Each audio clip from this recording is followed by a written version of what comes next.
Anganwadi ഹെൽപ്പർമാർ, വർക്കർമാർ pension പറ്റിയാൽ അവർക്ക് സമയത്തിന് ആനുകൂല്യം കിട്ടുന്നില്ല എന്നൊരു പ്രശ്നം നമ്മളൊരു വീഡിയോ ചെയ്തിരുന്നു.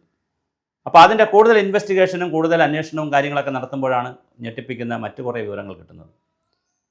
അതായത് 36,000-ഓളം വരുന്ന അംഗൻവാടികളുമായിട്ട് 62,000-ഓളം ആളുകളുണ്ട്. അത് 10-40 വർഷമായി തുടങ്ങിയൊരു സംവിധാനമാണ്. ഇപ്പോൾ ഒരുപാട് ആളുകൾ റിട്ടയർ ആയിട്ടുണ്ട്. റിട്ടയർ ആകുന്നവർക്ക് ക്ഷേമനിധി ബോർഡിൽ നിന്നാണ് അംഗൻവാടി വർക്കേഴ്സ് ആൻഡ് ടീച്ചേഴ്സിൻ്റെ ക്ഷേമനിധി ബോർഡിൽ നിന്നാണ് അവർക്ക് ഈ പെൻഷൻ കൊടുക്കേണ്ടത്. ക്ഷേമനിധി ബോർഡിലേക്ക് ചെറിയൊരു ഫീസ്, ചെറിയൊരു തുക അവരിൽ നിന്ന് വാങ്ങുന്നുമുണ്ട്. നമ്മുടെ PF മോഡലിൽ, PF അല്ല, PF മോഡലിൽ വാങ്ങുന്നു. അപ്പോൾ തീർച്ചയായിട്ടും ആ തുക ഉണ്ട്. അപ്പോൾ ഒരു അംഗൻവാടി ടീച്ചറോ വർക്കറോ പോകുമ്പോൾ 40,000 50,000 രൂപ എങ്ങനെ പോയാലും ചിലപ്പോൾ ചിലർക്ക് 1,00,000 രൂപയ്ക്ക് താഴെയാണ് എങ്ങനെയായാലും കിട്ടുന്നത്. ഒരു 50,000 രൂപ 40,000 രൂപയാണ് എല്ലാവർക്കും കിട്ടുന്നത്. അത് സാധാരണ ഒരു അംഗൻവാടിയിലെ ഒരാൾ പെൻഷൻ പറ്റിയാൽ ചിലപ്പോൾ 2-3 മാസം പെൻഷൻ പേപ്പർ ശരിയാക്കാൻ എടുക്കും. അതെല്ലാവർക്കും സർക്കാർ ഉദ്യോഗസ്ഥർ ആരിറങ്ങിയാലും അവർക്ക് ചിലർക്ക് പേപ്പറുകൾ ശരിയാക്കി എടുക്കാൻ സമയമെടുക്കും. നടപടികൾ വന്നിട്ടുണ്ടോ, ലീവ് എടുത്തിട്ടുണ്ടോ, പിന്നെ ലീവ് വിത്തൗട്ട് സാലറി ഇല്ലാതെ ലീവ് എടുത്തിട്ടുണ്ടോ, മറ്റൊരുപാട് കാര്യങ്ങളുണ്ട്. അതെല്ലാം നോക്കിയായിട്ടായിരിക്കും പേപ്പർ ശരിയായി. അതിന് സമയമെടുക്കും. അത് പറഞ്ഞിട്ട് കാര്യമില്ല. പക്ഷേ എടുത്തു കഴിഞ്ഞാൽ, അവർക്കൊരിക്കൽ അനുവദിച്ചു കഴിഞ്ഞാൽ പിന്നെ അവർക്ക് കൊടുക്കുന്നില്ല. ഇവിടെ പ്രശ്നം എന്താണ്? 80% തുക പെൻഷൻ കൊടുക്കേണ്ടതിൻ്റെ 80% തുകയാണ് ഇവരെ ഈ അടയ്ക്കുന്ന പൈസയിൽ നിന്ന് എടുക്കുന്നത്. അതായത് മൊത്തം അവർക്ക് കൊടുക്കുന്ന പെൻഷൻ്റെ 80% അവരടയ്ക്കുന്ന തുകയെന്ന് വരുന്നുള്ളൂ. ബാക്കി 20% തരേണ്ടത് സർക്കാരാണ്. അപ്പോൾ ക്ഷേമനിധി ബോർഡിന് സർക്കാർ 20% തുക കൊടുത്താൽ മാത്രമേ ഈ 80% കൂടെ ഇട്ട് 100%മായിട്ട് ആളുകൾ കൊടുക്കാൻ പറ്റും. അപ്പോൾ അങ്ങനെ വരുമ്പോൾ സർക്കാർ 2-3 വർഷമായിട്ട് അവർക്ക് കൃത്യമായി ക്ഷേമനിധി ബോർഡിന് പണം കൊടുക്കുന്നില്ല. ഈ 20% ഷെയർ എന്ന് പറഞ്ഞാൽ വലിയ എമൗണ്ട് വരും. അത് കിട്ടുന്നില്ല ക്ഷേമനിധി ബോർഡിന്. അതുകൊണ്ട് തന്നെ അവർക്ക് ഈ പെൻഷൻ പറ്റുമ്പോഴുള്ള പെൻഷൻ പറ്റുമ്പോഴുള്ള ലംസ എമൗണ്ടാണ്. ഞാൻ ഈ പെൻഷനല്ലേ പറയുന്നത്. പെൻഷൻ വേറെയാണ്, 1000 രൂപയാണ് പെൻഷൻ. പ്രതിമാസം 1000 രൂപ പെൻഷൻ, അത് വേറെയാണ്.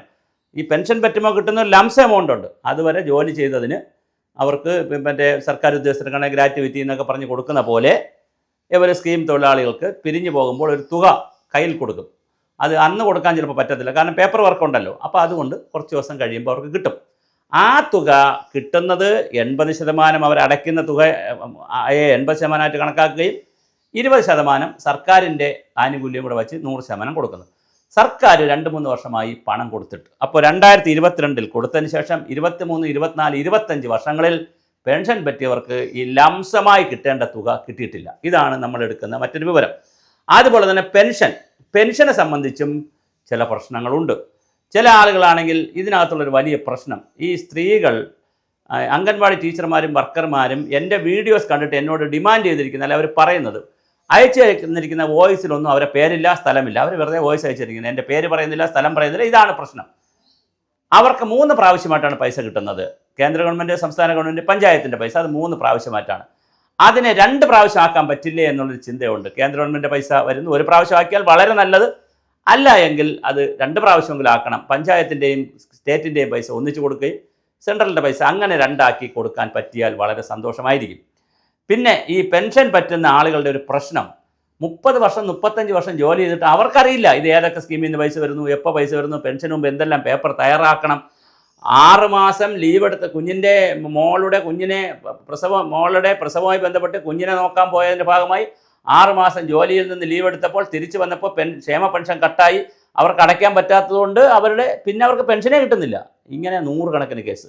അപ്പോൾ അതുകൊണ്ട് ഡോക്ടർ ഹരിത മാഡം, നമ്മുടെ ഡോക്ടർ ഹരിത IAS മാഡം ഇതിൻ്റെ ഡയറക്ടറാണ്, വനിതാ ശിശുക്ഷേമത്തിൻ്റെ ഡയറക്ടറാണെന്ന് മനസ്സിലാക്കുന്നു.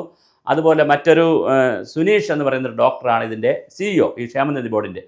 നിങ്ങൾ അടിയന്തരമായി എല്ലാ ജില്ലകളിലും അംഗൻവാടി ടീച്ചർമാർ, ഹെൽപ്പർമാർ, നിങ്ങൾക്ക് അംഗൻവാടി എങ്ങനെ നടത്തിക്കൊണ്ടു പോകണമെന്നുള്ള ക്ലാസ് കൊടുക്കും, പോഷകാഹാരം എല്ലാം കൊടുക്കും. പക്ഷേ അംഗൻവാടി ജീവനക്കാരുടെ അല്ലെങ്കിൽ ആ സ്കീമിൽ വർക്ക് ചെയ്യുന്നവരുടെ ആനുകൂല്യങ്ങളെ സംബന്ധിച്ച് കൂടി അവർക്ക് കൃത്യമായി ക്ലാസ്സുകൾ കൊടുക്കണം.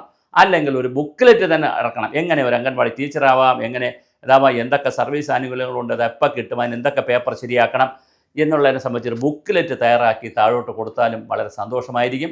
എന്തായാലും അവർക്ക് ഒരുപാട് അജ്ഞതയുണ്ട്, അവർക്ക് പേടിയുമുണ്ട്. 30 വർഷം ജോലി ചെയ്ത 35 വർഷം ജോലി ചെയ്ത ഒരു അംഗൻവാടി ടീച്ചർക്കും വർക്കർക്കും തൻ്റെ തൊട്ട് അടുത്തുള്ള തൻ്റെ ഓഫീസറായ ICDS ഓഫീസറോട് പോയി ചോദിക്കാൻ പേടിയാണ്. ചോദിക്കുന്നവരോട് ICDS ഓഫീസർമാർ പറയുന്നത്, ഞാൻ അവരെ കുറ്റപ്പെടുത്തിയാൽ എല്ലാവരുമല്ല, ഇത് സേവനമാണ്, സർക്കാർ തരുന്നത് വാങ്ങിച്ചുകൊണ്ട് പോകണം എന്നൊരു ദാനത്തിൻ്റെ ഡയലോഗുണ്ട്. ഒരുപാട് പേര് എന്നോടത് പറഞ്ഞിട്ടുണ്ട്. അതൊരു കഷ്ടമാണ്. നിങ്ങൾക്ക് ശമ്പളം കിട്ടുന്നത് ICDS അംഗൻവാടി ഉള്ളതുകൊണ്ടാണ്. അംഗൻവാടി ഉള്ളതുകൊണ്ടാണ് ICDS സൂപ്പർവൈസർ മുതൽ മുകളിലോട്ടുള്ളവർക്ക് ശമ്പളം കിട്ടുന്നത്. ഇവിടെ ഒരു ക്ഷേമനിധി ബോർഡ് വന്നത് അംഗൻവാടി ഉള്ളതുകൊണ്ടാണ്. അതുകൊണ്ട് അംഗൻവാടി എന്ന് പറയുന്നതാണ് ഇതിൻ്റെ ബേസ്.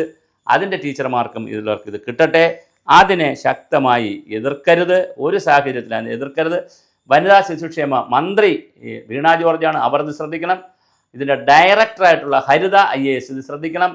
അതുപോലെ തന്നെ സുനീഷ് എന്ന് പറയുന്ന ഇതിൻ്റെ CEO, ക്ഷേമനിധി ബോർഡിൻ്റെ CEO ഇത് ശ്രദ്ധിക്കണം. 2 വിഷയങ്ങളാണ് ഞാൻ ശ്രദ്ധപ്പെടുത്തുന്നത്. ഒന്ന്, 2022 ശേഷം സർക്കാരിൽ നിന്ന് കിട്ടാനുള്ള തുക അടിയന്തരമായി നിങ്ങൾ പേപ്പർ വർക്ക് ചെയ്ത് വാങ്ങി, ചിലപ്പോൾ നിങ്ങൾ ചെയ്യുന്നുണ്ടായിരിക്കും, എന്നും പോയി പ്രഷർ ചെയ്യുന്നുണ്ടായിരിക്കും, അതെനിക്കറിയില്ല. എന്തായാലും നിങ്ങൾ പേപ്പർ വർക്ക് ചെയ്ത് അത് വാങ്ങി അടിയന്തരമായി ലംസമായി കൊടുക്കേണ്ട തുക പെൻഷൻ പറ്റി ഒരു 2-3 മാസത്തിനകത്തെങ്കിലും അവർക്ക് കൊടുക്കാനുള്ള ഒരു സംവിധാനം ചെയ്യണം. കാര്യം ചെറിയ തുകയാണ്, അതുകൊണ്ട് അത് കൊടുക്കാനുള്ള സംവിധാനം ചെയ്യണം. 2, പെൻഷൻ പേപ്പറുകളുമായി ബന്ധപ്പെടുത്തി കുറേ കൺഫ്യൂഷൻസ് ഉണ്ട്.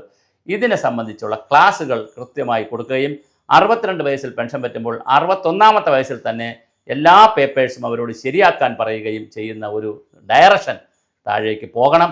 കഷ്ടമാണ് അവരുടെ കാര്യങ്ങൾ.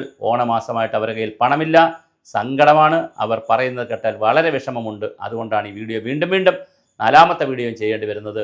പെൻഷൻകാരോടായാലും മൊത്തത്തിലായാലും ഗവൺമെൻറ് ഇത് സീരിയസ് ആയി ശ്രദ്ധിക്കും. പിന്നെ ഇവർ സ്കീം തൊഴിലാളികളാണ്, അതുമായി ബന്ധപ്പെടുത്തി മറ്റ് വീഡിയോകളിൽ അത്തരം കാര്യങ്ങൾ പറയാം. എന്തായാലും ഇത് വളരെ ഗുരുതരമായ ഒരു സാമൂഹ്യ വിഷയമാണ്. ഗവൺമെൻറ്റും ബന്ധപ്പെട്ടവരും ശ്രദ്ധിക്കുമെന്ന് കരുതുന്നു.